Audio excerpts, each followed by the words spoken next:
Welcome back to the Boneyard podcast, everybody. This is your host, Jared Shepard, along with my good friend, Artemis Brower.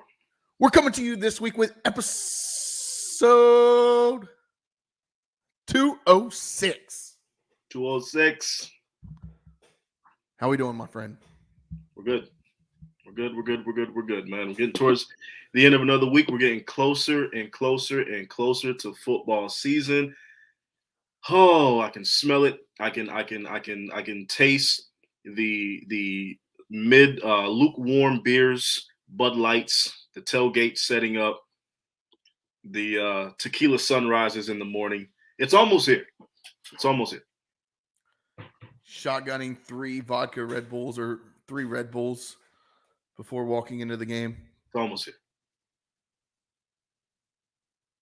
We're close. Promise. Already, I was thinking about it, as I was before I came down into my office, aka podcast studio. I was thinking about it because I took the trash out and I was like, man, it's starting to not feel like summer. Yep. It was like how it feels outside. Yeah, it was about 8:15, 8:20. I noticed that yesterday, and I walked outside and I was like, oh, this is it's a little brisk. It's darker. It's darker early. And when it gets darker early, that means one thing. And that one thing is football is right around the corner. Right around the corner, baby. I mean, I just love, like, I don't really enjoy fall and summer or fall and winter, but I enjoy football.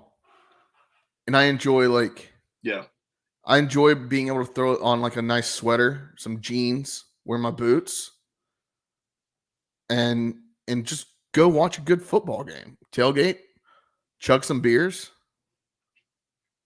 That's what I'm about. Yeah, I love fall weather, but outside of that, not the biggest fan of the seasons of fall and winter. Just because it just gets dark at like 5 o'clock. Like I feel like as soon as I get out of bed, the sun's coming down. So part of that is I enjoy that, actually. Like I enjoy the crisp in the air, and I don't know. Well, the weather. No, I love fall weather. But fall weather is second to none to me. Like the going to the spook trails or going to a pumpkin patch, man. I love that shit.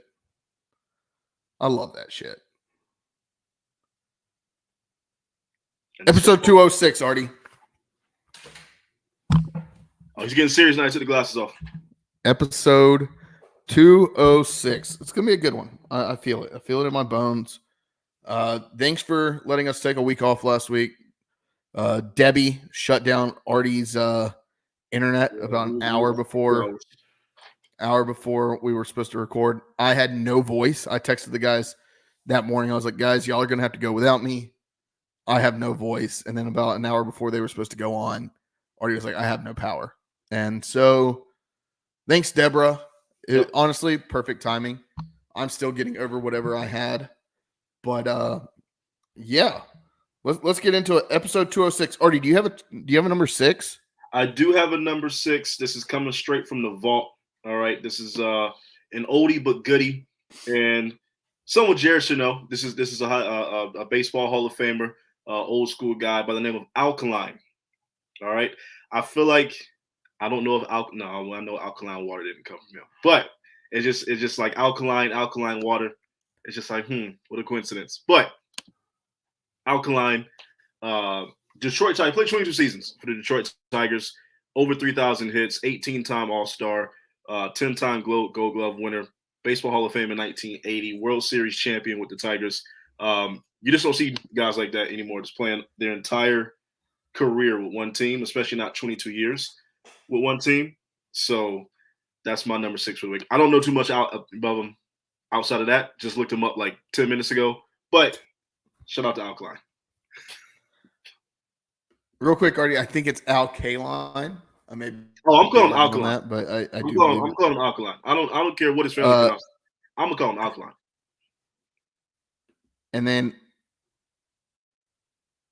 alkaline water or alkaline is something that has a pH more than 7. So just I was completely joking with the reference between alkaline water. I know. I'm just telling you. That's what alkaline means. Is something that has a pH over 7 is alkaline. It's supposed to be really good for you.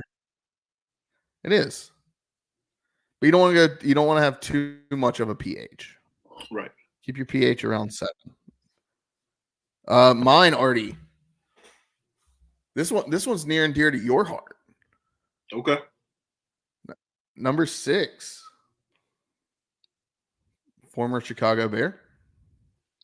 Uh-oh. Any guesses? You better not say who I think you're gonna say, man. Jay Cutler.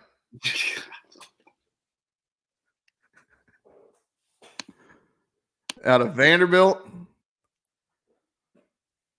I mean, over 35,000 passing yards, 227 touchdowns, 160 interceptions. Jay Cutler. I mean, dude's a legend just for being a goof.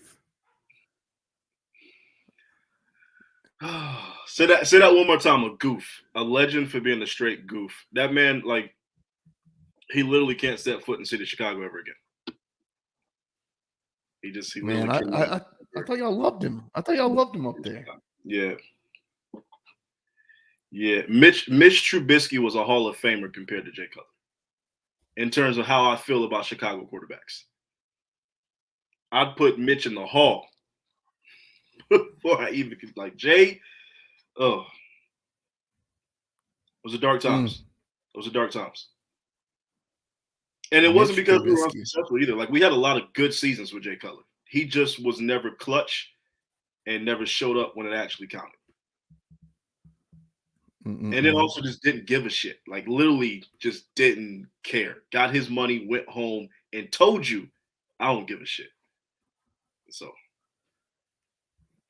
Just the life that Jay Cutler, like, lives, the lifestyle. I mean, I don't want to get divorced, but I mean, it just seems like he does whatever the fuck he wants to. He does. I'll give him that. Jay Cutler does whatever the hell Jay Cutler wants to do. Jay Cutler. No apologies. Jay Cutler is quite possibly the most frat. No, he doesn't deserve that. He's a goof. He doesn't deserve that. The way that he acts though is like he would be like the guy going back to Vanderbilt and be like, "What's up, Pike? What's up, Teague? Whatever." This is just the guy that you low key don't want to come around, but he's always around. Yeah, he's that guy.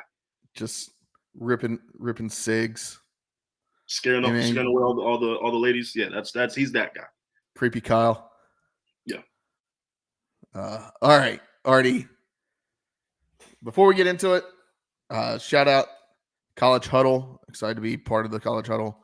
Going to be collabing throughout the year with some other podcasts. We got, I think, Old Dominion in there. I'm trying to think who else. Tulsa. I'm trying to think who else is on there. I believe. Do we have a Rice podcast in there? I believe we do. Lots of different podcasts. We're trying to get to one podcast for every FBS school in the country, and we've got a lot of them. We've got a majority of the FBS schools in here, and we're going to be working with a lot of them throughout the year. So stay tuned on that. Yeah, shout out College Huddle. Artie, let's get into it. Let's do it. Let's get into it. Josh, I'm going to bring you in. We're gonna do this thumbs up, thumbs down segment that you've put together here. All right, fellas. So we got some new NCAA rules for this college football season. I'm going to read them off to you, and I just want you to thumbs up, thumbs down, and let me know why. All right.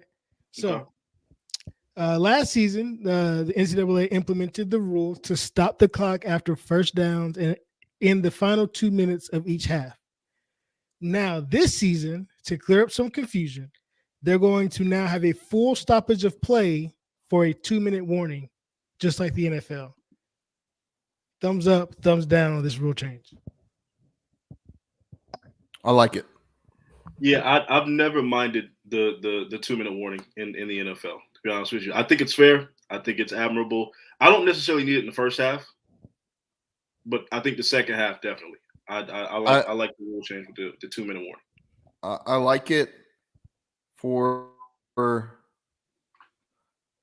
because before the 2-minute warning, the clock doesn't stop after first downs or when you go out of bounds. This is a way to also kind of let you know, okay, the rules do kind of change here, right? Because during the 2-minute warning, the clock does stop after going out of bounds. So it kind of gets you into that mindset. Not that the coaches or players need it, but I think it's good, at least from a fan perspective, to know, okay, yeah, this is why did the clock stop? Oh, we're in the 2-minute warning. We're in the thick of it. It adds more suspense and more drama to the game. And at the end of the day, this is entertainment. And if you can heighten the entertainment value, do that. So to add on, and it gives ESPN a chance to sell more ads. See, and I was going to prevent you from saying that because it's already been clarified that this is not going to be an additional ad break. They typically have 2 ad breaks in the under 4. They already have 2 ad breaks in the under 4. Now one of them is going to be used in the 2-minute warning. So they'll have 2 under 4 commercial built-in commercial times still. They are not adding more commercials. They are not adding more commercials. Red Hat. My favorite is when the guy in the press box starts counting down, and it's like we're 60 seconds out, and I'm like, dude, like it just started. All righty. Rule number 2. Okay, no more untimed downs at the end of the first and third quarters for defensive penalties. Those penalties will now be assessed at the beginning of the next quarter. Thumbs up or thumbs down on that rule? Thumbs down. To me, like, I don't want to. I want to have that play right away, because then you go in the locker room, and okay, it's full on. Okay, we're gonna prepare for this one play. Maybe it's a huge play. A lot of times at the end of the quarter, it is, right? Like, or at the end of the half, it is, because you're getting ready to try to put points on the board. Hold on. It's only the first and third quarters. At the halftime, it will still be an untimed. Okay. Yeah, it's just the first I misunderstood. Yeah. Just the first and the third. Oh, then we're going to kick off the next quarter with this play that would have been an untimed down, because technically it is an untimed down, right? In the sense of if it's just the first and the third, it doesn't mess up the flow of the game, right? Going into the next quarter. Anyway. Yeah, I thought you were saying before, like the second. I was like, that's just weird. No. Coming out in the third and having it to like, you're gonna get an untimed down in the third. That would be wild. Like the whole send the offense out for and then you kick the ball off after one play. Like yeah.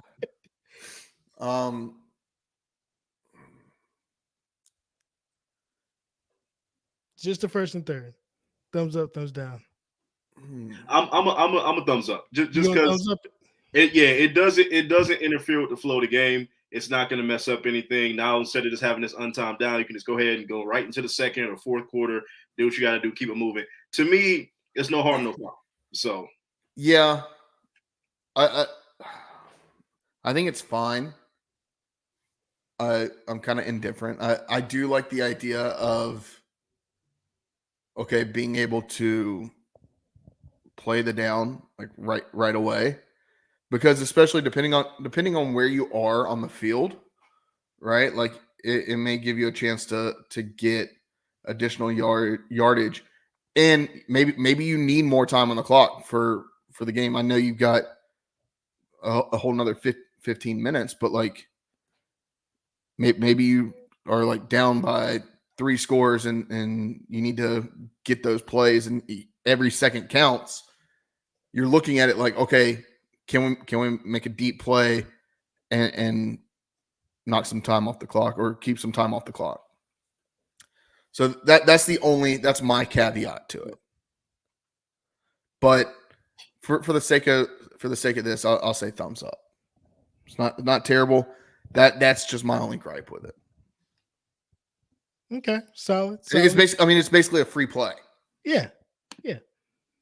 So the next one is helmet communication. This season, the NCAA Division I will be adopting the NFL model and will have in-helmet communication for one player on offense and one player on defense or on either side of the ball per play. How do we feel about this? Some players literally going to have two helmets. On defense, some players are going to have two helmets. Because on special teams, you can only have one. And if you've got... So, yeah, thumbs up, thumbs down on this one. I remember Jake Garcia talking about it during spring practice a little bit.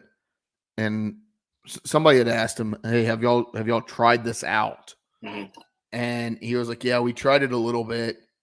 It's really weird. It's really weird to have JDB There's communication in your ear at all talking times. to me as I'm walking up to the line, right? Like it's weird. I like it because hey, I don't think that there should be much difference between NFL football and college football. I agree. Especially NFL college football. Right. And NFL has had this for the better part of a decade now. And it's going to take some time to adjust. But I don't think anybody in the NFL would like to go back to what it was before. I think they prefer this. And what we're going to see is you're not going to have, granted, in the NFL, you've got more, okay, we're going to huddle up and get the play. You're still not going to have that, but you're going to have somebody calling in the audibles. And you're not going to have those crazy signboards as much.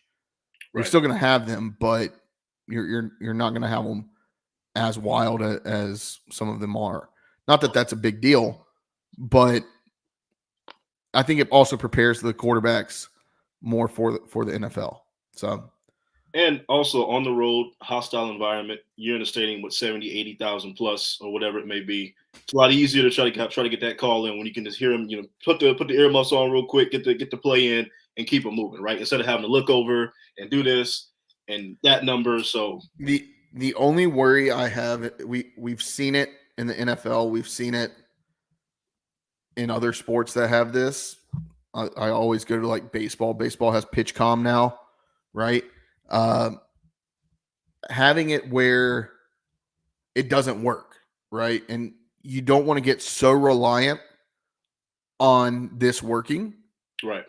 You still want to both work that you can't function without it. I don't think that'll happen this year, but I think in the future that may happen.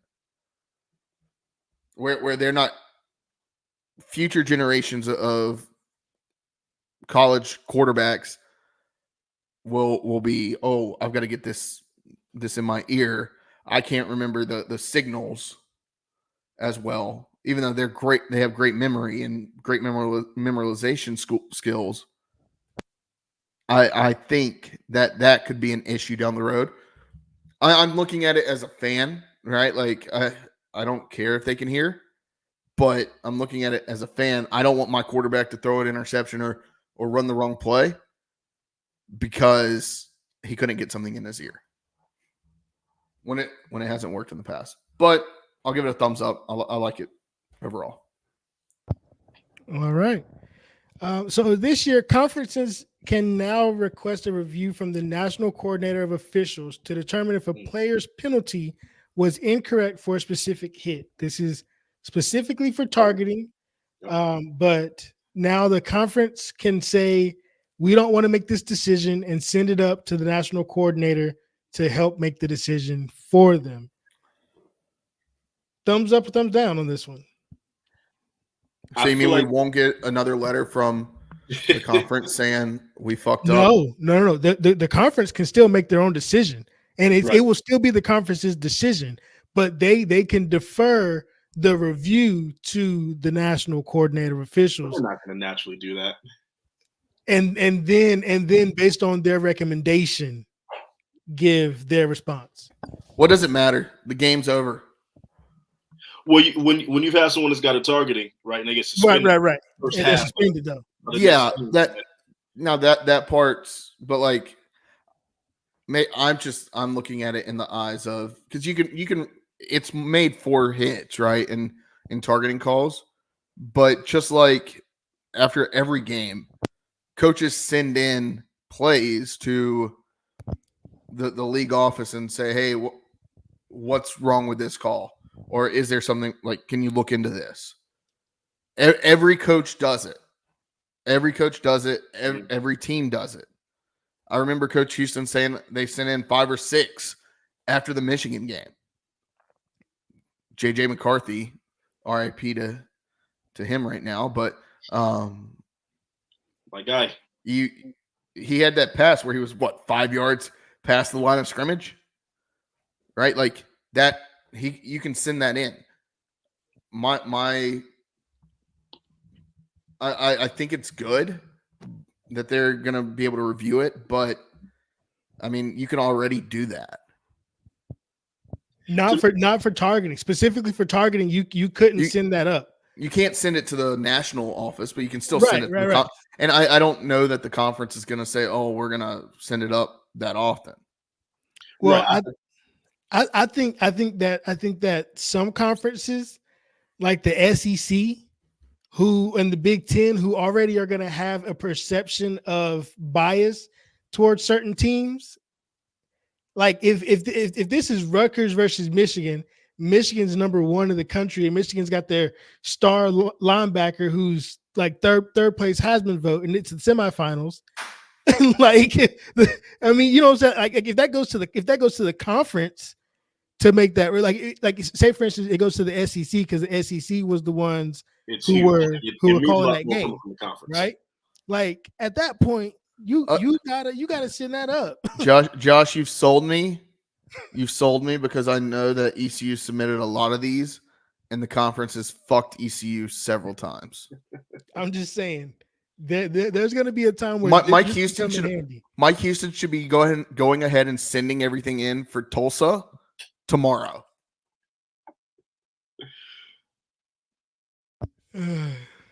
Go ahead, Mike. Send it in. Tulsa's on the calendar. They're on the schedule. Go ahead and send it in because we already know some crazy is going to happen. Oh, man. All right. No consecutive timeouts this season. So if a team calls a timeout and they get back on the field and the play clock begins, they cannot call another timeout. The opposing team can call a second timeout, but the same team cannot call 2 timeouts back to back. How are we feeling about this? Thumbs up, thumbs down. Can't ice the kicker anymore. I thought that was already a rule. In the NFL, I believe it's a rule, and I believe it might be a rule even in the game. But this is the thing. Like you can take timeouts. You if you have 3, you can take all 3 back to back to back. They're your timeouts to use. If you want to burn them. Why are we legislating that? To speed up the game and not no, come on now. Like it doesn't. Look, I get it. I'm gonna say thumbs down. I want to burn my timeouts and back to back. If that's my strategy, then I should have the right to do that. If it's good or if it's bad, either way, why are you telling me I can't sit here and burn my timeouts? So, okay, I think this did happen like a couple years ago on like a kickoff. I think they were going between a hands team and a regular kickoff team for like they were expecting an onside kick, but then nobody came out in that, so they called a timeout, and then they lined back up, and then it was like the complete opposite. So then they called another timeout to fix the, so then they were just stuck with whatever was left. But I mean that's the funny situation. I don't really care either way. Yeah, I'm thumbs and down on this one. Yeah, you should be able to call a timeout 3 times on a kicker. I ice the hell out of that man. And honestly, 8 times out of 10, it don't work anyway. But when it does, it's electric. Right. When it does, man. When it does. All right. And so the last one is actually not a rule, but it is a choice to not make a rule about players faking an injury. Schools and conferences will be able to report questionable scenarios to the national coordinator of officials, but the coordinator will only provide feedback. Any penalties leveled will be up to the conference office or the school involved. So no official rule of if you are found to be faking an injury at the end of the game to slow down the offense. It should be a delay of game. If you go down with a cramp and you get a timeout for your team, but it's like how do you prove that in the moment though? That's why it's got to be reviewed and go back and say, okay, did this player actually just like the helmet rule, right? Like your helmet comes off, you got to sit out of play. Same thing. You can't be in the next play. I do agree with that. If you're gonna go down and like pull the hammy thing, okay, yeah, you need to be out for. Well, the thing that's already a rule. That's already a rule. If you go down, you have to go out for at least one play. That's already a rule in the NCAA. That I did not know. Okay. So yeah, if you go down, which is why the helmet rule is a thing, because it's the same thing as an injury timeout. So yeah, if you go down, you have to be out for at least one play, and that's often why it's somebody who's deep in the rotation anyways, who takes the first couple of falls. Yeah, that's true. It happens a lot. Like it honestly happens. It happens too much. It happens a lot. Like it's become a little more soccer than I've liked. So. And it's gonna happen to us. Yeah, I get it, and maybe it's something like I don't know. Like you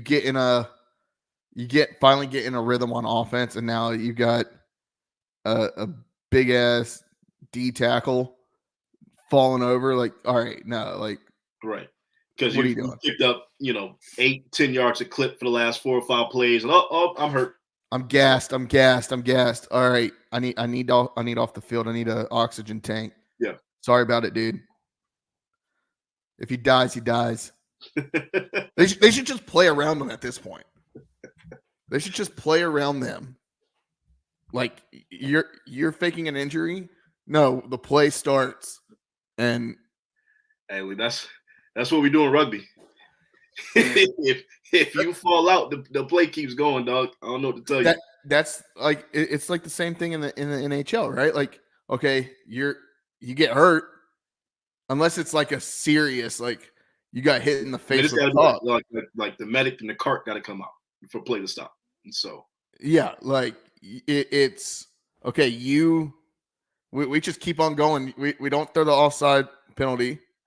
We just keep going. Not going to happen, but wishful thinking. You got to crawl back to the sideline. We should have hockey changes in NFL, like line changes.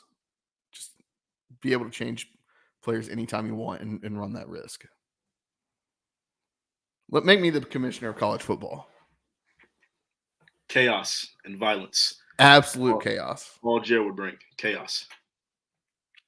You'd be able to hit somebody over the head with a helmet, just like you played at App State. Everybody want to copy Myles Garrett. No, I think that should be a rule. Like it, I don't know how you enforce it, but it would definitely deter it, because I mean, just going back to the NHL, I don't know. I think they have this rule in the NBA now, even though they probably don't call it as much. But like in the NHL, in hockey, if you, let's say you get tripped, but you go down easily, right? They give you a penalty. They give you a penalty, basically for faking it, right? So it's at the referee's discretion to give that penalty. And that's what it should be in football, in my opinion. So, no, the college football needs that.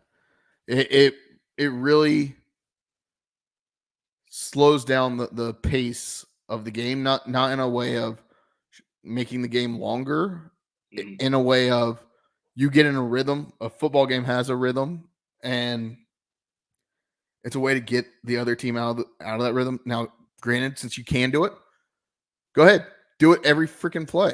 because you're not going to get penalized for it. So there you go. All right, those are all the rule changes. All the rules. Love it. All right. Good stuff, Josh. We'll have to keep an eye on some of these things. I want to ask y'all before we move along, and Josh, I know we talked about it in the group chat. What's y'all's thoughts on the NFL kickoff rule now? It gives an opportunity to return, and that's the whole point of doing that, because the touchbacks were obviously. I mean, if you're just going to have 90% touchbacks, just get rid of the kickoff entirely. So I do understand you're trying to at least give a chance for a return. It makes the game more exciting. I don't mind it. It doesn't really look the best, but I'm just not used to it right now. But it's better than no kickoff, because I still think there should be a kickoff return instead of just lining up at the 25-yard line. So. Josh, your thoughts? I don't really feel either way about it. I think that any penalty that's assessed should actually change the line of the defenders and the I guess the kickoff team and the kickoff return team. They should move for each penalty to a certain certain space. So like, to give advantage and disadvantage. But if we can just get, I've only watched the Hall of Fame game, so it could have just been the first time that they were showing it, but just don't put any graphics on the field. Can I just see the grass? Yeah, and the field. Yeah. I don't need to. I will get the rules in my head based on what's called on the field, not by like you just every time before kickoff. All right, if he gets it here, I don't need to explain to me. I can watch it. Cartoonish. I can watch it and figure it out myself. Don't worry. Yeah.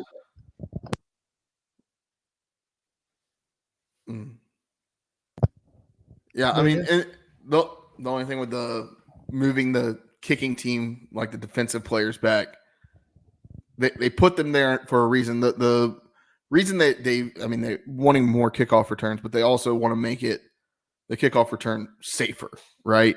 Right. And now you don't have 250-pound dudes coming at you like a jet, running 23 miles an hour down the field and launching into you like a torpedo, right? You don't have that. They're lined up 5-10 yards off the receiving team, and they can't move until the kick is it's touched. It's not a lot of momentum. So yeah, it's cutting down on that, and I think it's going to lead to more offense because you're going to see more kick return deep into the opponent's side of the field. Selfishly, just for me, I grew up watching the greatest kick returner of all time. And that was just fun football to watch. It was fun to watch Devin Hester return them kicks for touchdowns. It just was. So, for sure. All right, Josh, we'll keep you. You just stay on. We'll keep you in for this next segment. We're going to talk about wide receivers here on the Boneyard podcast. Brought in a lot of new talent this off season, and still a pretty stacked group. I think overall, like, this is maybe, I mean, of course it's your skill position, but there's probably more skill here than there has been at any one time, just based on who you brought in this past off season. Would y'all agree, Josh? Artie?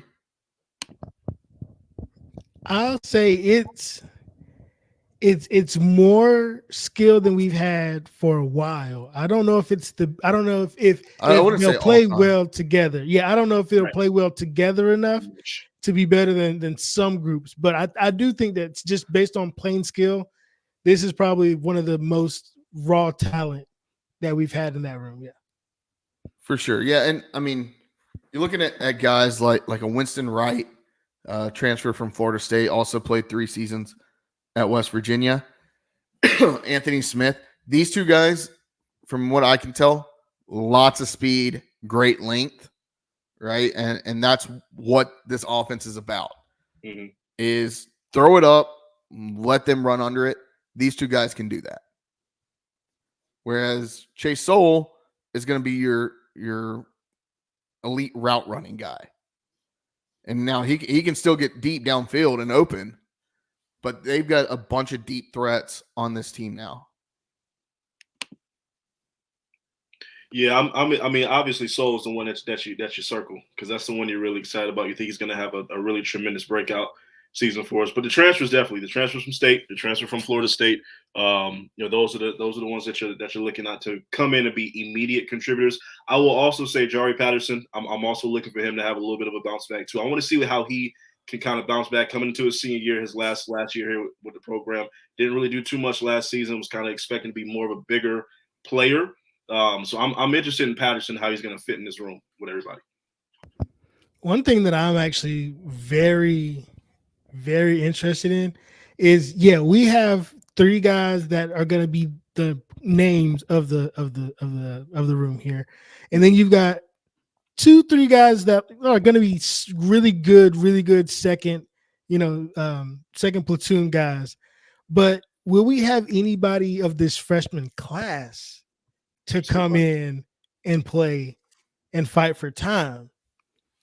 That to me is the biggest question, because we've got a lot of young talent, and I don't know. I think does the whole room get redshirted?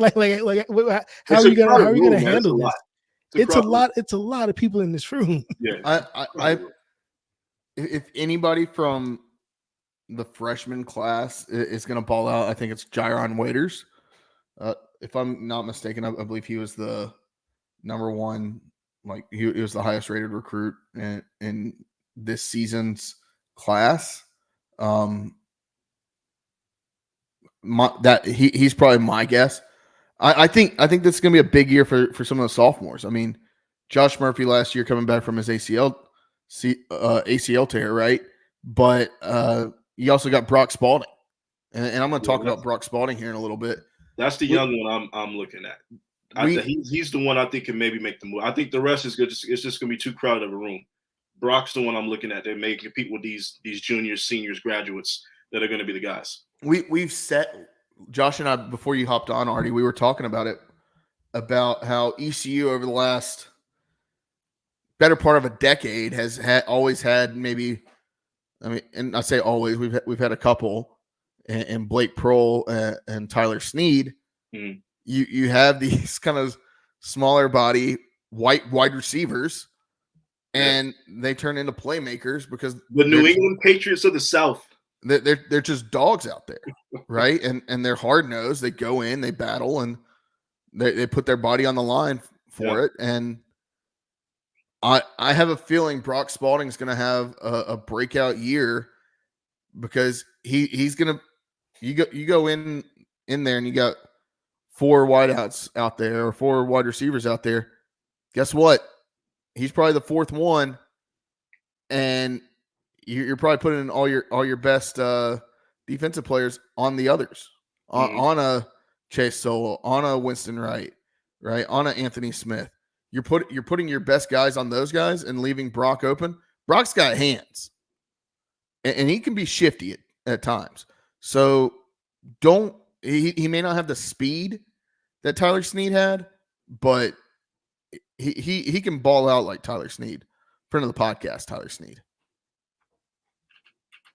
Yeah, I would agree with that take, Jared. It's about time we had the under the radar, tough nose, kind of, not as big or as tall or as fast, but just the hard nosed blue collar white kid that comes in and he's just like, oh my God, who's this guy just coming over, taking over ECU football in that receiver room. It's about time.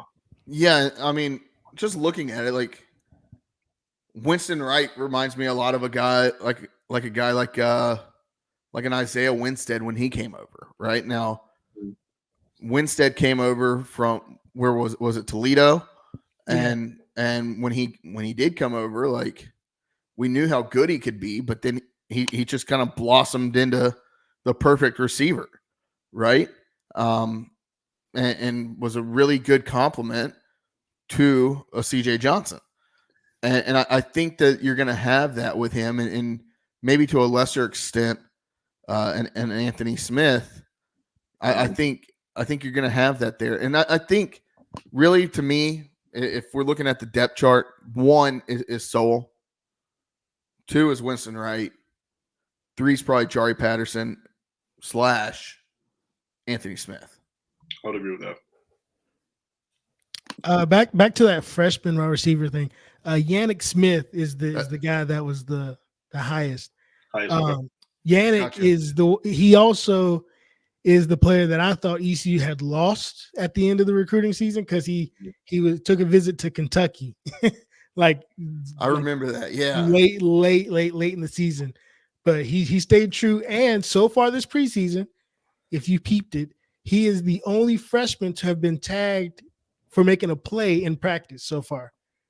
Like, I think there's momentum behind Yannick Smith.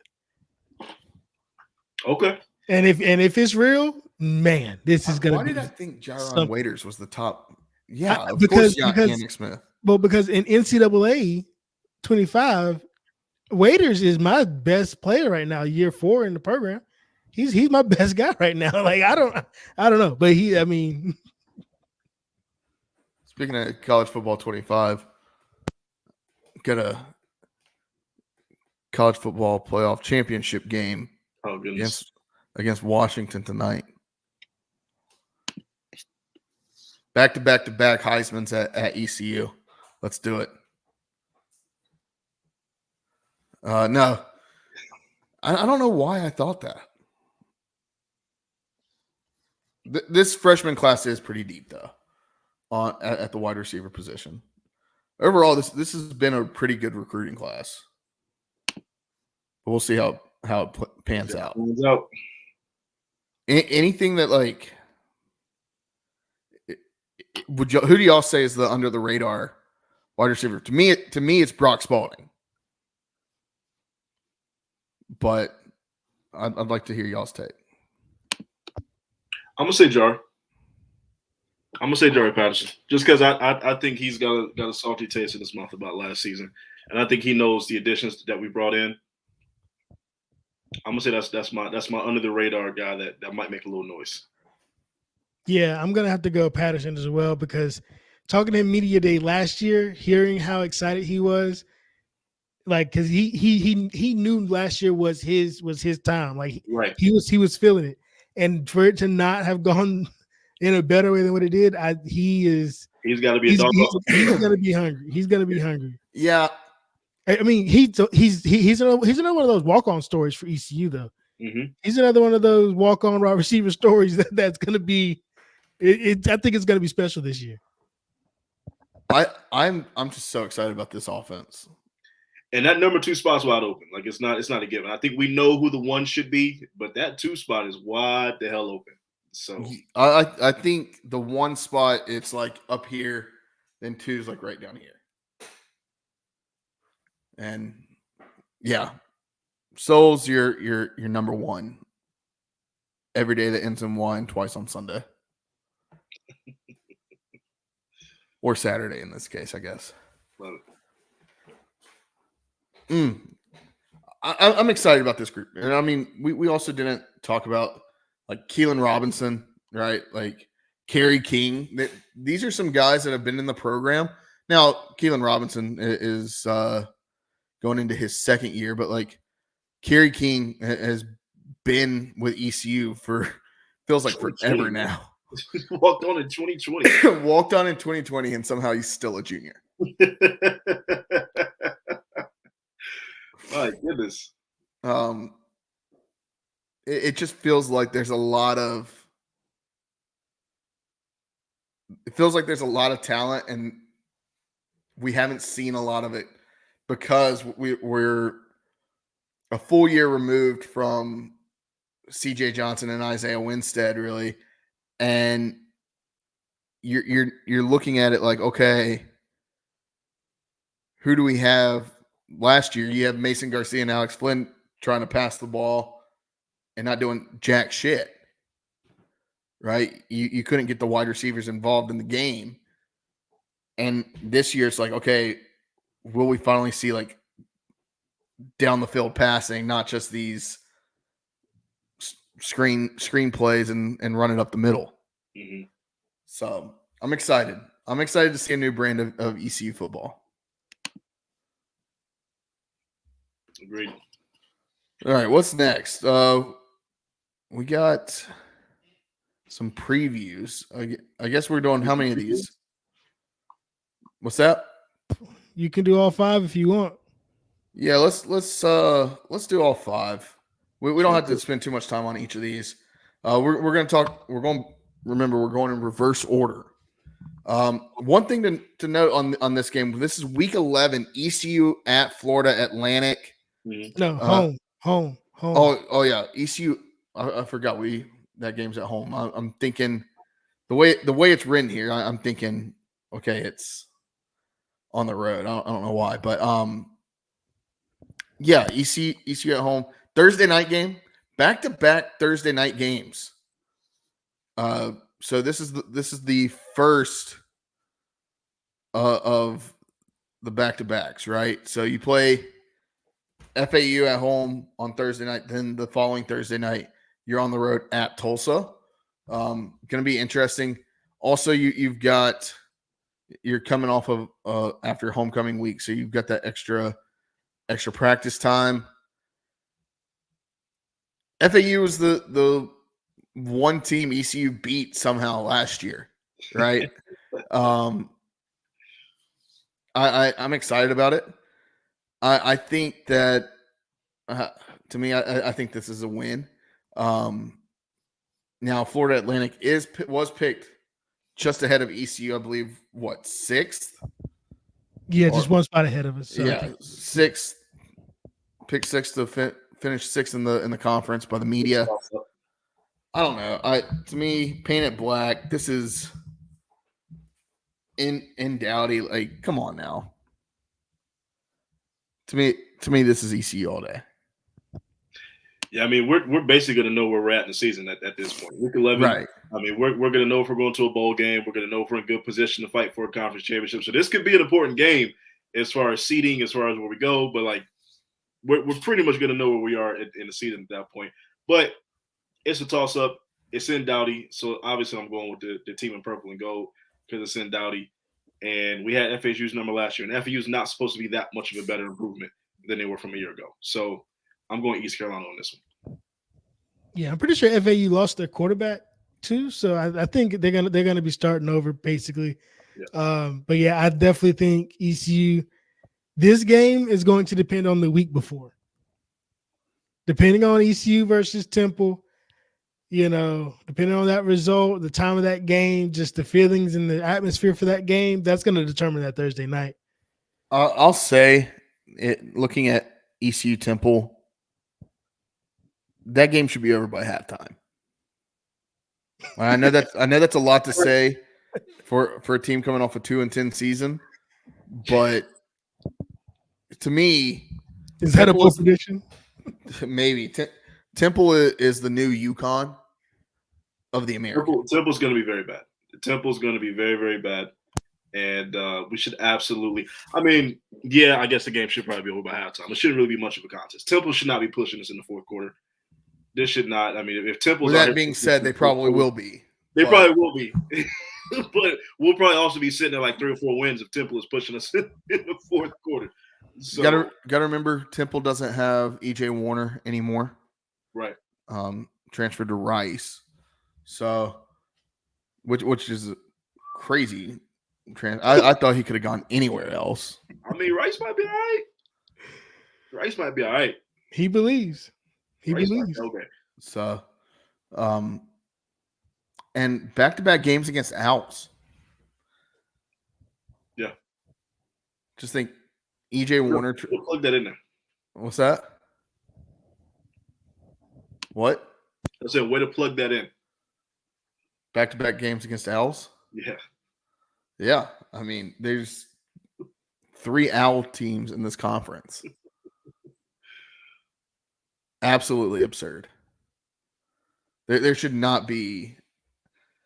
There shouldn't be 3 Owl teams in college football. They really grind your gears, Jerry. What's crazy though? What's crazy, Artie? I believe there's. Let me pull this up. UTSA plays every OWL team this year. Yeah, they play every OWL team this year. Is it 4 or is it 5? I think 'Cause it's 4. They also I think it's all 3 in conference and 1 out of conference. yeah. So they play. Somebody knew exactly what they were doing. Spooky. They play Kennesaw State. They play Florida Atlantic. They play Temple, and they also play Rice. Mm. Come on now. Battle of the Birds, man. Battle of the Birds. The Roadrunners. Beep, beep. All right. All right. I just think that's a crazy stat. Like, one team plays all 4 OWL teams in one season. It's absolutely wild. All right. Moving on. So, Temple, we all agree ECU should beat Temple. This should absolutely be a dub. Yeah. Did Temple fire their coach too, or am I mistaken that? No, Temple still has the same coach. Okay, for some, and he's not even mad at EJ. He's not even mad at EJ for going to Rice. How could you be? I mean, yeah. How could you be mad? He literally said, "We want guys that want to be here." I mean, he took that route about it. Wow. I mean, nobody want to be there, coach. You got to create a culture in the program where people actually want to show up to. Nobody want to be there. Just,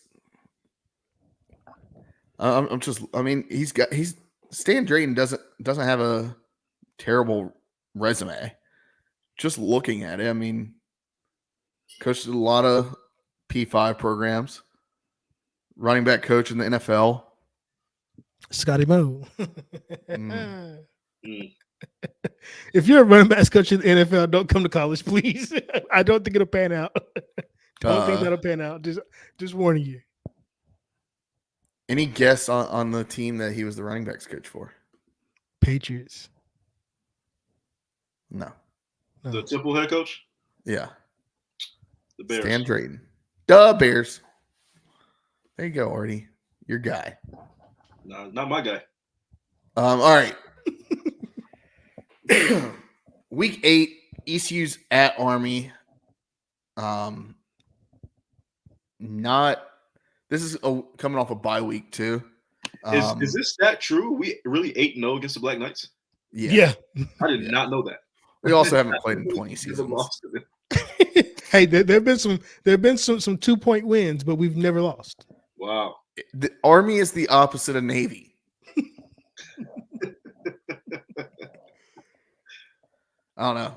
I'm not crazy about having to play Army, but this is one of those games on the schedule that I think on paper we should win. I haven't checked the FPI on it. I saw there was a tweet about that. They're going to give us troubles. They're going to give us so much trouble.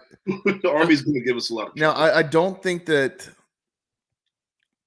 and maybe this is just me not watching as much Army football as I have Navy football. I don't think their triple option is as they're going to try to pass the ball around a little bit more than Navy tries to do. Well, it's led them to being more successful too. They're the better program over the last 5 years. So, still not Air Force. Yeah, not Air Force. Good. But Air Force is always been in the top 25. Air Force be creeping and trying to get to like New Year's 6 bowl games and things like that. Air Force is good. Air Force is sneaky, and they have been for a long time. They've had some down seasons, but consistently they've been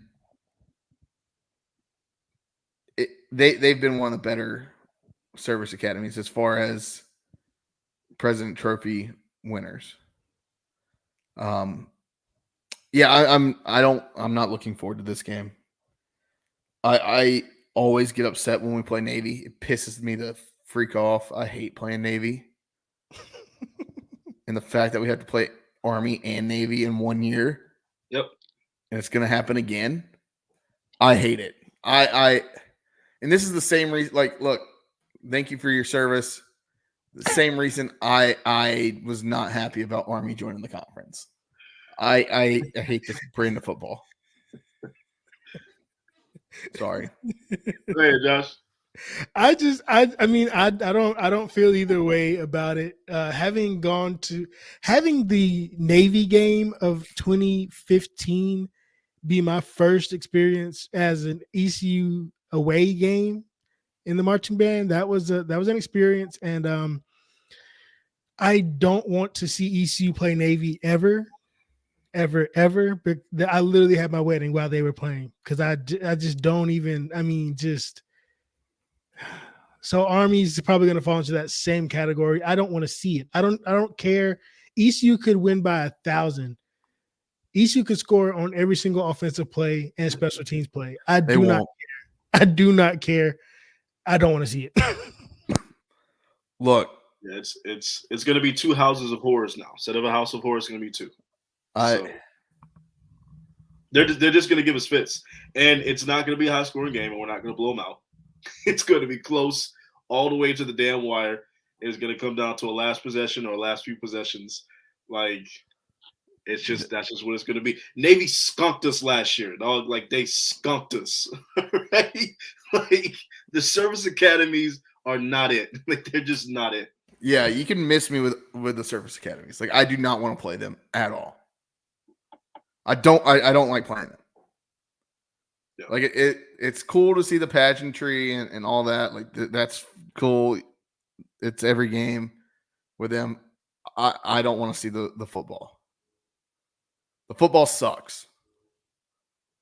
If you want to watch that kind of football, build a time machine. Go back to the early 1900s before they invented the Ford Pass. Yeah. Just my 2 cents. No, watch rugby.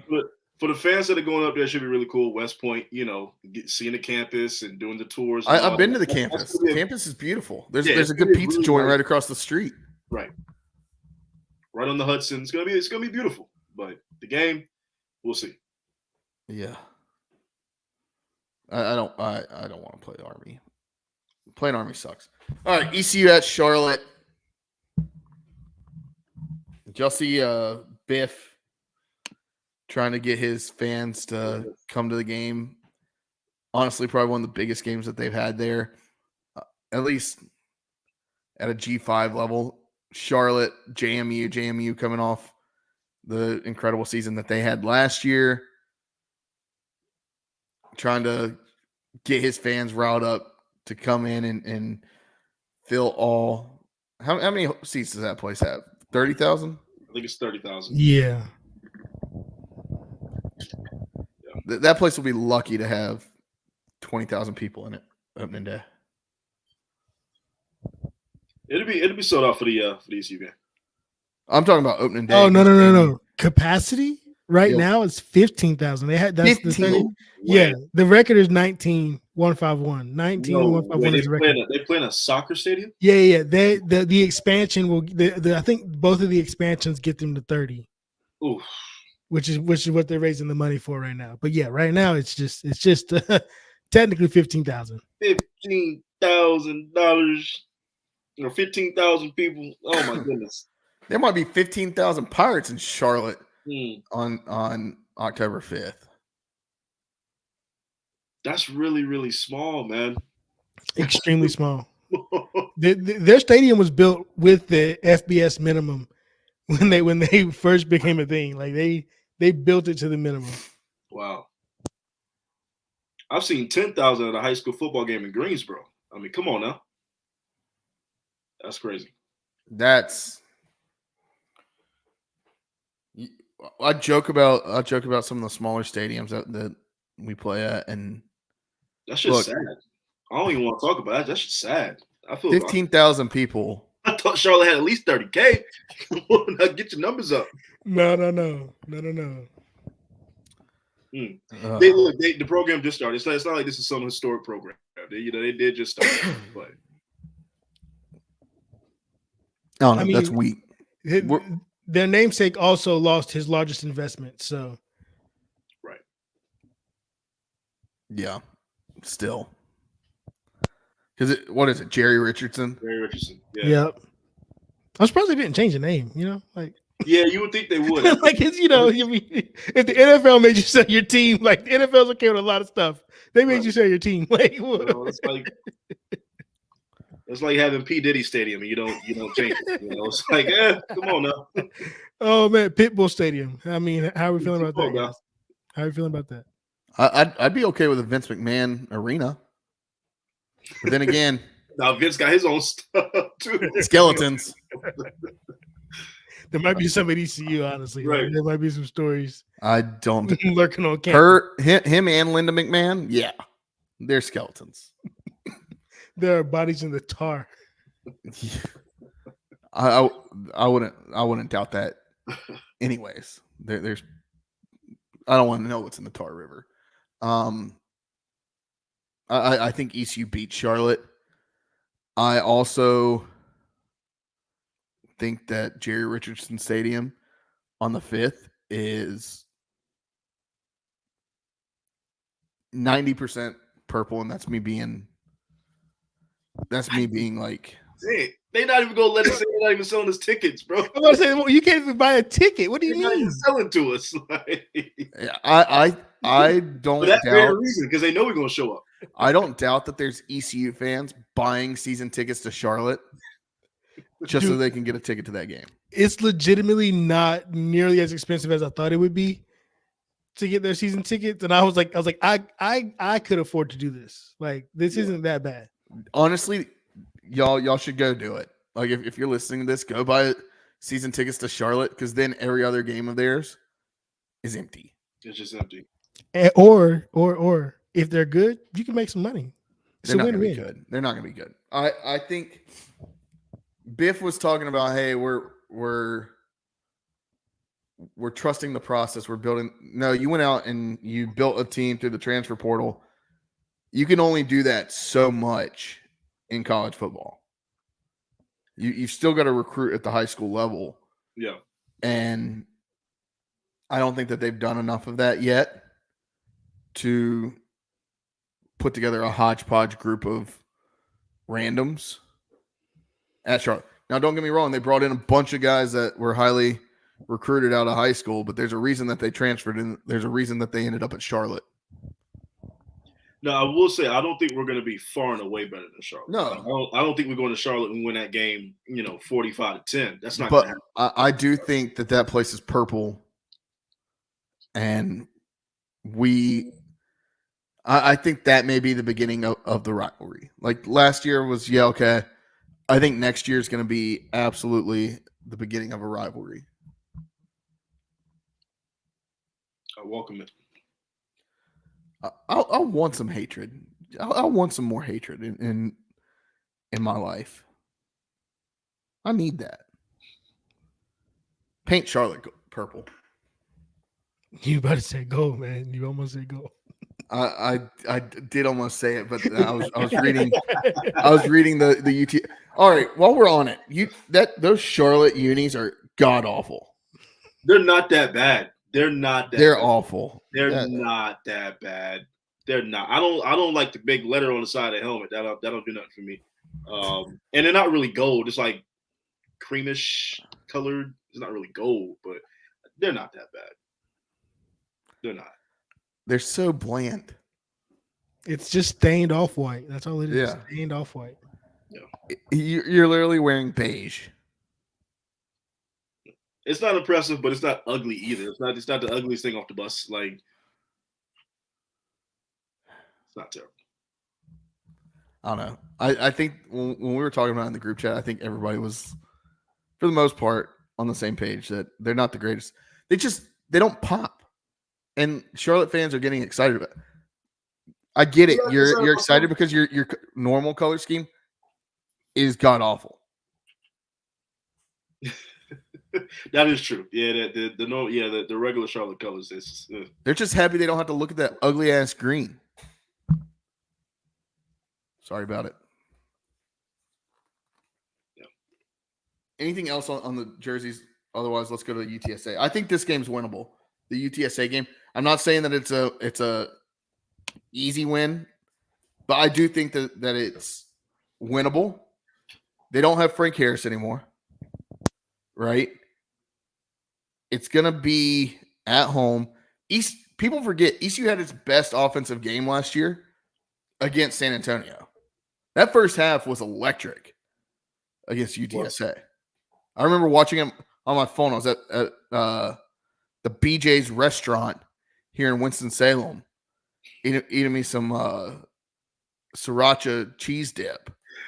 BJ's over on Haynes, baby. Haynes Boulevard. If you know, you know. My goodness. I know what you're talking about. Good place. Went there for dinner on my 21st birthday. No. I think this is the day before my anniversary too. This game is easily a top 3 game of our season. Like as far as importance, as far as the opponent, as far as where it sits in the season. What is this game? It's game 5, right? So as like where this sits in the season, like we'd be going to this game 3-1, we'd be going to this game 2-2. Like this is a real pivotal part in our season of how we're gonna finish the back half. So like the UTSA game and it being at home as well is very, very important. But this is easily a top 3 matchup of the entire season. Easily. Yeah. I think this is in conference play. This is the toughest opponent you play, in my opinion. Yeah. Granted, they don't have their quarterback that they had last year, who was. But they're still going to be, very, very good though. They are, and also you're not having to play in San Antonio, which right. They have out of the teams that we brought in to the conference, they have the best atmosphere of all of them. Right? That's true. When the Alamo Dome is packed, it's a good atmosphere. I think it's gonna. I think this is a good game. The one thing.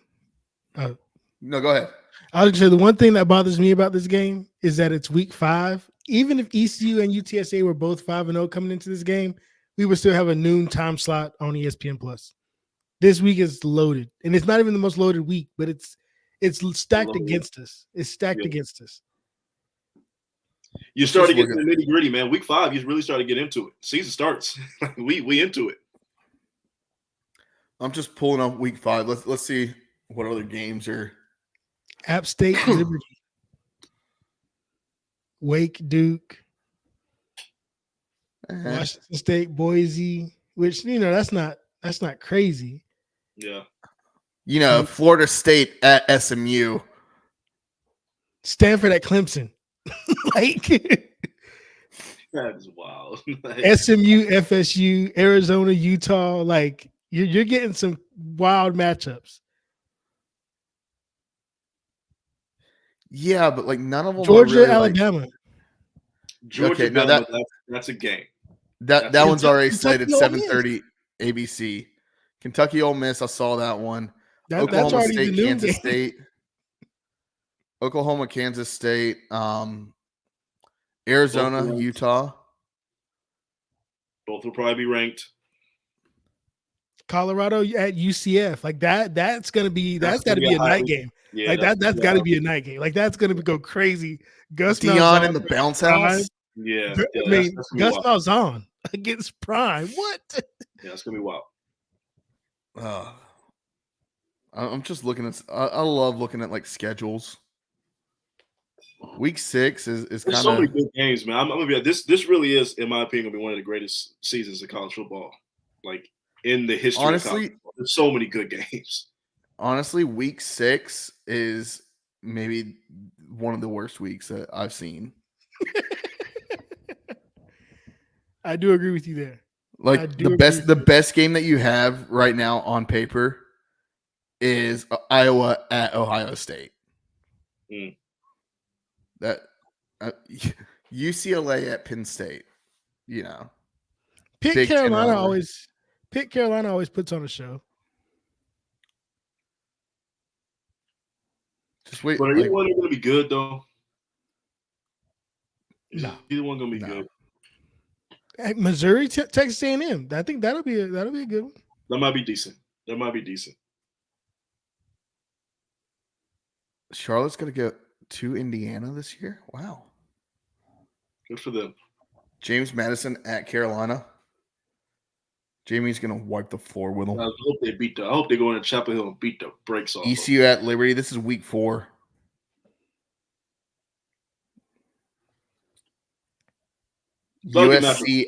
USC at Michigan. It's fun. Rose Bowl game in the big house.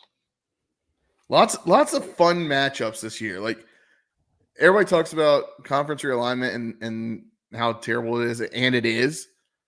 But you're going to have a lot of interesting matchups this year that like aren't normal and they're forced, right? Like they're conference games now. So I'm excited. Gotta play them. Gotta play them. Hey, Tennessee, Oklahoma. That one's got to be like Josh Heupel going back to Oklahoma, former teammates, now head coaches. One's at the alma mater, one's trying to do his own thing. Like that one's going to be offense versus defense. Like that one's going to be good. What is this, week 4? Yeah, that's week 4. Yeah. Can we just talk about real quick Hawaii's schedule? Why did Hawaii schedule pop up in your head? When did you make time to look at Hawaii's schedule? They play they have a CBS game week 1, but they play their annual week 0 game because they have to play week 0 pretty much every year because they travel so much. They imagine going to Delaware State and they're like, all right, week 1, we're flying you all the way to Hawaii and we're going to play at midnight Eastern time. Delaware State is flying all the way to Honolulu, Hawaii. Yeah. And they're playing at midnight East Coast time. Wow. So does Northern Iowa. Wow. Is that 2 FCS games that they have? Yes. Bold strategy. They're trying to make it to a bowl game. They said we could lose an extra one. Don't worry. How far of a flight? Well, if you have 2 FCS games, you have to win 7 games. No, because they still play 13. They play one extra game than everybody else, anyways. Do they? Yeah. Wow. They play at Washington State on the CW. Just absolutely insane. Like they play UCLA and Washington State. Like their schedule is honestly not terrible, but just the times. I always love looking at the times. They play Boise State at 11 p.m. One night. Just absolutely wild. That's at Boise too. I don't know. I'm a sicko. I love staying up and watching Hawaii. All right. I think ECU could win that UTSA game. It's going to be probably one of the most interesting games on the schedule. I think it's a pivotal game, definitely. I think between that game, the App State game, and the Liberty game, you're going to learn a lot about this program. Those 3 games are those games that I have scheduled on the calendar this year. And they're all early, man. I feel like we should have about every ECU team. Like we get our biggest test in the first 3 to 4 weeks of the season. So, but you come out of that 4-1, 3-2. You're sitting pretty the rest of the year. Oh. If you're 3-2 after week 5, I'm pretty happy. 3-2 and healthy. Yeah, that's the big thing. All right. Last week, before we decided to not record, we asked y'all to send in some of your boldest takes. We're going to talk about our bold takes right now on the Boneyard podcast. I know we've gone kind of long, but we're only 2 weeks out from the season. We're still in preseason right here. We're getting ready for the real thing. All right. Bold takes. I'm going to read off some of the ones that some of our listeners sent in. All right. Pirates get off to a fast start, 3-1 or better. That's from Rahan Patel, John Smith saying it's our year and saying that we're going to be the conference champions. I love you, John.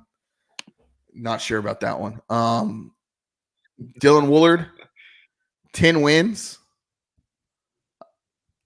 That's bold, but I could see a path. Ben Rollins, not bold, but we finished 6-6, and I'm hurt again. That's not bold at all. That is the expected, Ben. That is what we are expecting. Is we expect to be 6-6, and for all of us to be looking back and being like, man, if we just had this play here or there, we'd be 9-3. With this schedule, anything? To go 6-6. What? I need people looking for new employment. We go 6-6. Yeah. Pack your bags, Mike. If we're 6-6, pack your bags. That I put that in the group chat earlier. I fully believe that if we're 6-6, somebody's head is rolling.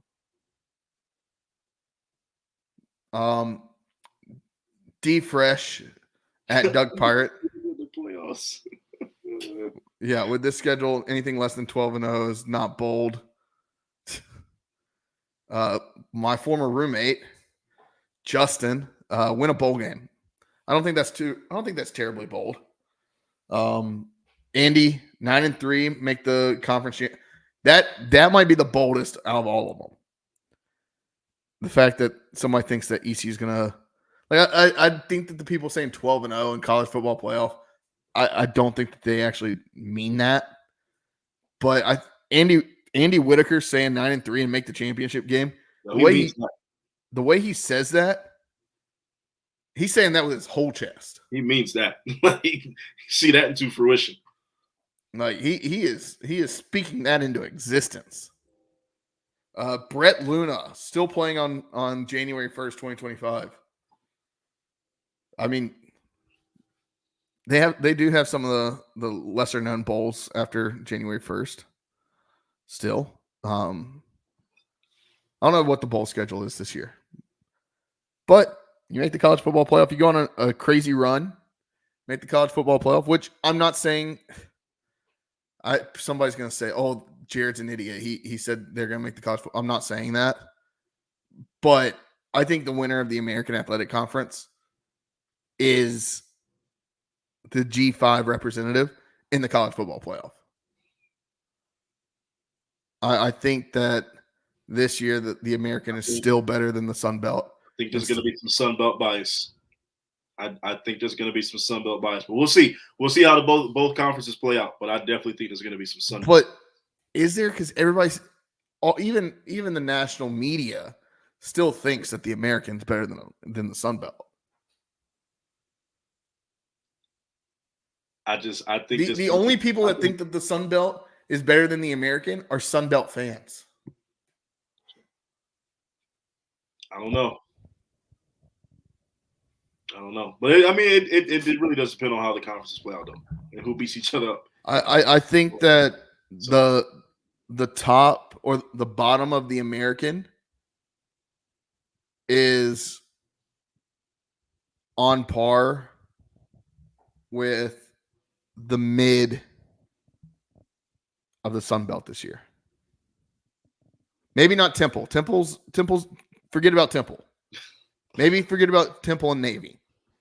But I think every other team, every other school, you could put them in the Sun Belt and they'd probably finish middle of the pack. But you can also argue the top 3 or 4 teams in the Sun Belt could come to the American and win this conference. I don't know. I don't think so with the way Memphis is this year. Tulane's still going to be pretty good. Not to mention UTSA. And then you've had a lot of programs like the Florida Atlantics, like the Rices, who got pretty not that much noise. They've gotten better. And then not to mention South Florida is still building something down there in Tampa. As much as I hate to admit it, they are. Look out for South Florida in the next 2 or 3 years. But I think that the American is still better than the Sun Belt. All right. Bo Jiden, ECU will not lose any tailgate party. That's not a bold take. Never will. Giovanni says college football playoff. I love you, Gio, but I don't know. I think you need to get your head checked. ECU part MG92, 10-2 or 11-1. That's really bold. Then we got some 12-0 and then undefeated and in the playoffs. All right. Let's get our bold takes. Josh, do you have one? I've got 3 or 4, but I'll let you maybe share your first one.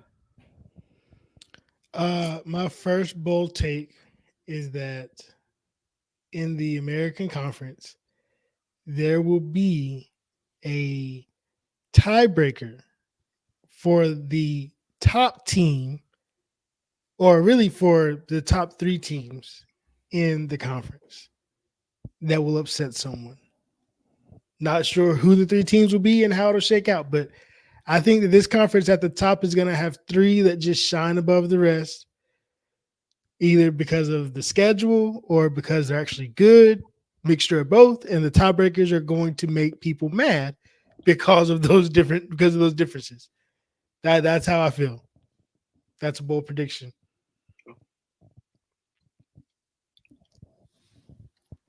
Jared. Come on, Jared. I can't type it in the chat fast enough. Guys, listeners don't want to hear me like sniffle and hawk up a loogie, so I go on mute. My bad, guys. No. Calling a tiebreaker this far out is the boldest part. I could see that happening just with kind of going back to what I was just saying. I think that this is the most even playing field that we've seen in the conference in the last 5 years. So I don't think that's terribly bold. Artie, do you have one? I think one of the teams in the middle. So teams that are projected to finish 3 through 6 or 3 through 7, your conference champion will come out of those 4 teams. ECU's at 7. That's my bold take. Your conference champion comes from a middle team between 3 and 7.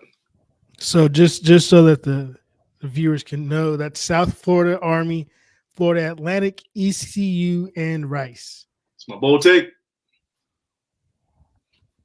South Florida could do it pretty easily, to be honest with you. I don't think that's really that bold. If you went 6 to 10, sure. I mean, 6 to 10 is unrealistic. Yeah, I gotta do something a little. It can be bold, but not unrealistic. Don't doubt the Pirates. Don't doubt the Pirates. I think if you said 3 to 7, both conference championship teams are from there, considering like what Memphis is supposed to be this year, I would say that's a little more bold. I wouldn't be surprised if a South Florida or I don't really see a Florida Atlantic doing it. Maybe an Army. And I mean I could see ECU or possibly like Rice like kind of coming out from nowhere. I see a lot of people talking about ECU's the sleeper team of the American this year. And that's not just ECU people. There's people, A lot of people talking about that. a lot of talking heads on the interwebs that are saying that ECU is the sleeper team. I agree, but I don't want to say it. Just because if I say that ECU is the sleeper team, like I said in the group chat, somebody asked in the group chat, what do we think that the record's going to be? I said we should be 7-5, but realistically, we'll be 3-9. Just because ECU has made me to get myself ready for that. The most pessimistic person who covers ECU. Yeah, I mean that's what I've been called on social media. It's the most pessimistic person about ECU, and it's not that I'm pessimistic.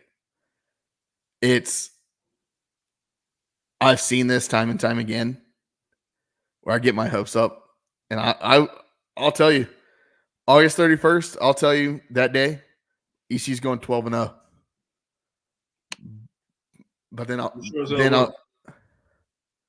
I'll be brought back to real life. All right. My first one, going back to Brock Spalding. I think that he has a big year.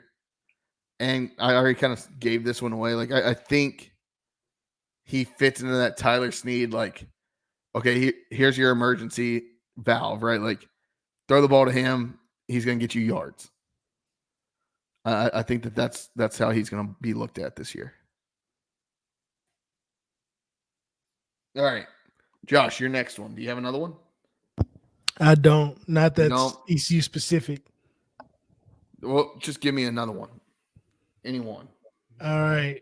Next bold prediction for me has to be that the Mountain West Conference is the next conference to dissolve. And the WAC moves up. They announced it this year. And steal some teams and causes chaos. And that rebirths the Pac-12. I don't think that's terribly bold. I could see that happening. We all kind of thought that would have happened this past year, but True.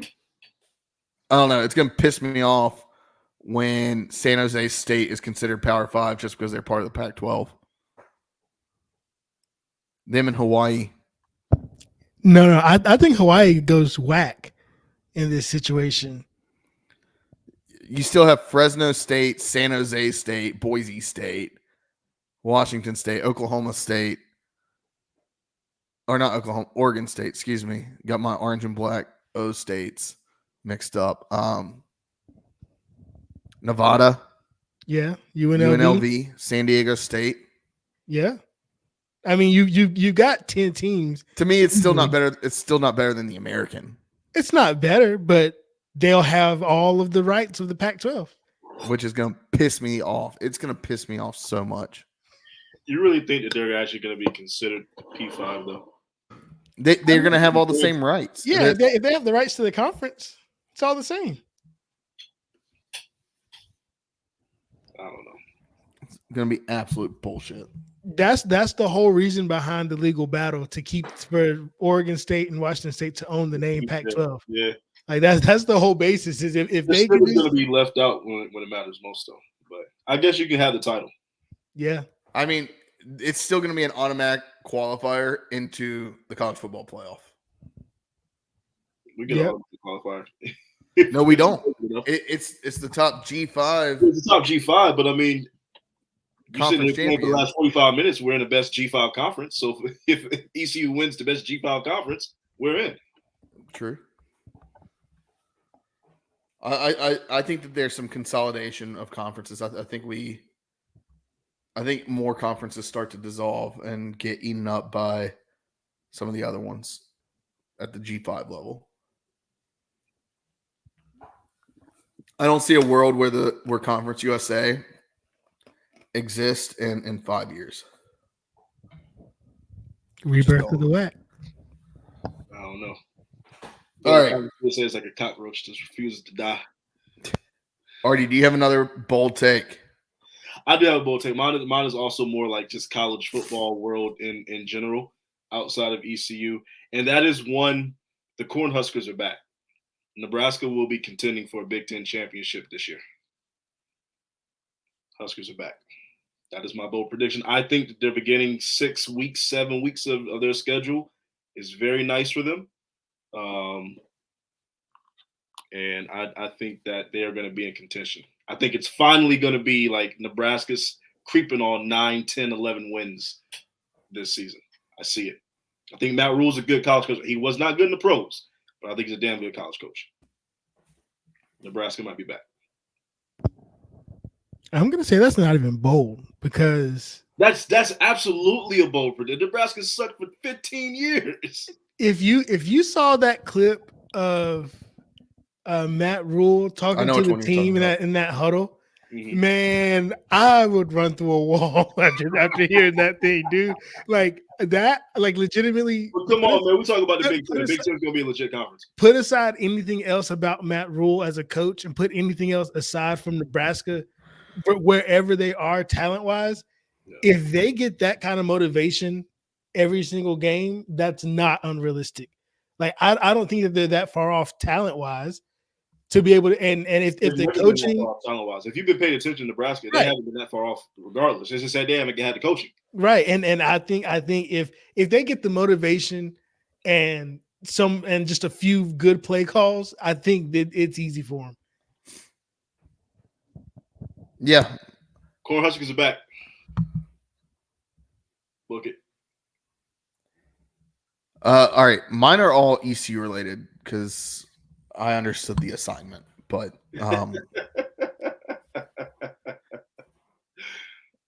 that's what happens when you put together the assignment and you don't tell anybody else what the assignment is. That's on me. This one, I've got one for pretty much every position group. Andrew Conrad hits a 55-yard field goal this year. It's bold though. I like it. It's bold. His long in 2022 was 47. His long in 2023 was 51. I've seen what this guy can do. If we can get the blocking and the right conditions are in place, meaning center of the field between the middle of the hash, right? Like he's not on right or left. He's down the middle. I think he could hit it. You got to earn that right though. Like you're just not going to send Conrad out to go just 55 yardage. He got to hit some 40s, some 45s, some 48s which he did pretty consistently last year when he was called upon, which he was called upon a lot. He's got to stay that way. Because at 55, like you got to earn that right to just go out there and go win a game at 55. So, and I think to make it even more bold, I would say if he does it, it's got to be at Army. Why is that? Just because that game's probably gonna come down to a kick. Just because, like I think that just how ECU plays, Navy will be we'll finally conquer Navy pretty well. But that Army game, if Army's as good as people think that they will be, I think that's one of those games where that's just what we got to do. The other thing to keep in mind is we keep talking about this high-powered offense and how they're going to be getting yards and they're going to be fast and up-tempo and aggressive. There may not be many opportunities, but I could see him being called upon and hitting a big-time field goal. To me, the guy has swagger of some sort, but I don't know. I feel like all kickers have a little bit of their own swagger, but I think he's got something. All right. Do y'all have any others? Otherwise, I'll just give my other. Rule them off. Go ahead. No, go ahead. Run All right. ECU leads the conference in sacks. I think, and they're also top 3 in takeaways or in turnovers. Lead the conference in sacks, and we're top 3. I think those two go hand in hand. Okay. That's pushing on a top 10 defense nationwide in all of FBS. But, I mean, to be top in sacks, I mean, takeaways is fumbles and interceptions, right? I think that our defense, top 30 defense last year, honestly, probably better defense. I'm not saying they're top 10, but I think it's not saying much to lead the American or be top 3 in either of those stats, given what we were last year. I'll add. I think that is bold for the defense, but I think to be bold for special teams, I think we're gonna have the best special teams unit in the conference this season. Yeah, you guys heard it here first. I don't care what you guys. Do you know the special teams brain that we have this season? He's coming to us from power. Like he was Power 5 special teams coordinator, and now he's coming. He's at ECU. Josh, on everything I love, I hope you're right, man. I really do hope you're right because our special teams have been atrocious as a unit. As a unit, they have been bad. But I think that the speed training that has had to come for the JDB offense, I think that all of the defensive skill that we have just in general when it comes to kickoff team or punt team, like when it comes to punt return team, the speed getting off the edges to block those punts, I think it's gonna be one of those seasons too. Okay. I'll take that. Does Okay. ECU finally get a punt return for a touchdown this year? No. I was thinking that. I was thinking. No. All right. Next. This is for the offense. Whoever is selected to be the ECU quarterback throws for 2,600 yards. Running back runs for 1,100 yards. And before you say that's too bold, that's a top 10 offense. I want you to take this and know, okay, last year for 2,600 yards, that would have been the 56th best quarterback in the country as far as passing yards.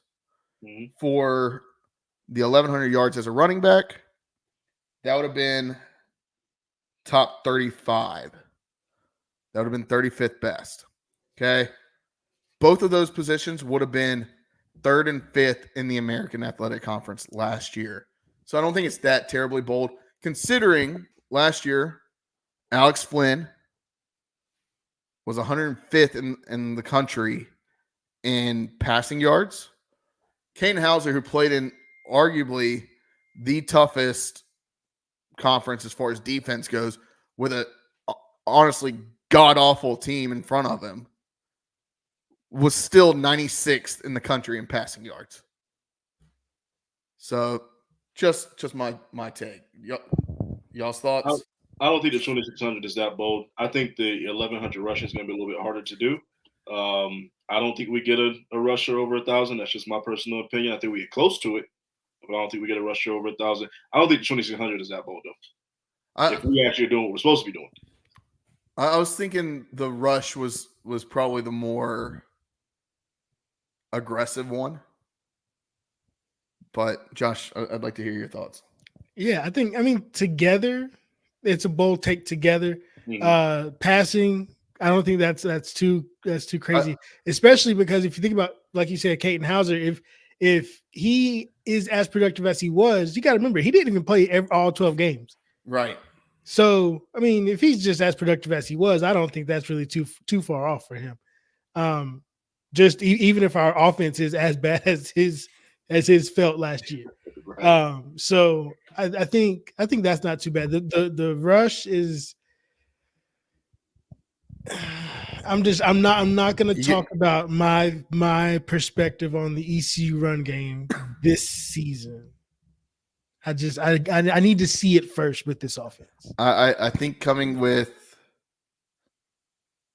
I think there's going to be a couple games where you have a guy that just really pops off because of who you're playing. Granted, with that you may have some garbage time guys in there, right? You're going to have some young guys in there getting their reps before they can redshirt.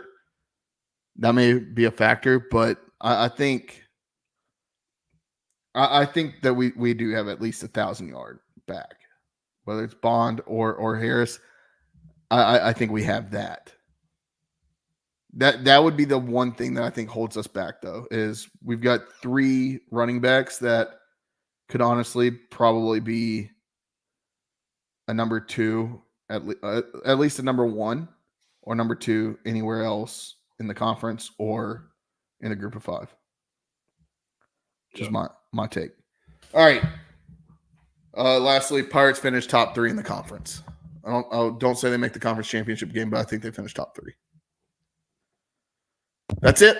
Walk the plank real quick. I know we've gone forever, so this was supposed to be a short episode. Do you have a walk the plank? No. I don't have a walk the plank. I'll be honest with you. I do not have one. So I do have a new captain of the ship. Thank you, NASCAR, for allowing Austin Dillon to keep the win statistically, but taking away his playoff position. Those who deserve, maybe you should just put back the top 30 rule. Listen to your fans. Don't know what you're talking about. The real ones know, and I'm The not real going ones to the know. real ones. I don't know either, but the real ones know. The real ones know. The wreck on Sunday. I know that. I know what you're talking. I know the wreck you're talking about. I don't understand the rule you're talking about. There used to be a rule where if you weren't in the top 30 in points, if you still won, you didn't make it in the playoffs. Well, Austin Dillon's 32nd out of the 35 eligible teams that can make it to the playoffs. Like you shouldn't be able to win and be automatically in, regardless if you're that bad all season long. Is it still 43? Is the field still 43? The field's typically about 37, 35 to 37. Gotcha. We talked about it. I didn't have a problem with him wrecking Logano. I didn't really like the Hamlin wreck, but the Logano thing seemed like it was just racing to me. And almost everyone agrees. The Logano thing wasn't as bad, in terms of racing, but after watching it a couple times, yeah, like it looks like he hooked Hamlin. Yeah, according to Hamlin's crew chief, actually, he sustained on impact of the wall 32 G's to his body. That's the most of any Toyota vehicle in this new gen car. And Kurt Busch literally had to retire from less. So that's why I knew immediately when Hamlin got turned that was too much. Robin's racing. I'm kidding. The one that I have is this guy. I think his name's Jaron Duran.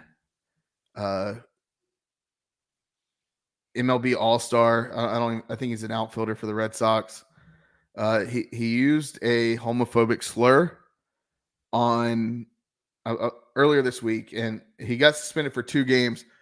The day that he used the slur was the day that he got the Boston Red Sox Heart and Hustle Award, and they had posted about being like an upstanding character. Oh no! And the tweet is still up there. Oh no! And then also, since he said this is a walk the plank for anybody that's doing this. Since he said the slur, he's had the highest grossing jersey sales in MLB over like the last 72 hours. So if you're buying his jersey, walk the damn plank. But that's normal for Boston fans. I get it. That's it. Yeah. Never been to Boston, but heard stories. I like Boston, but yeah, what you hear about Boston is true. All right. Anything else? Y'all have anything? We're an hour and 45 minutes in. Not, let's get the hell out of here. Thank you for watching. Thank you for listening. If you haven't yet, subscribe to the Boneyard Podcast on Apple, Spotify, YouTube, wherever. Subscribe now. And then leave us a 5-star review. If you don't already, what can they do? Walk the damn plank. For sure. All right. And follow us on social media at Boneyard Podcast.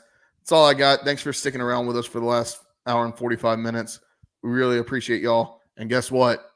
2 weeks away from ECU football. We're only a week away from college football, y'all. It's time. So, all right. Let's get out of here. As always, Pirate Nation, you know what it is. Wash your hands, wash your butts. We love you. Same time next week. Deuce. Peace.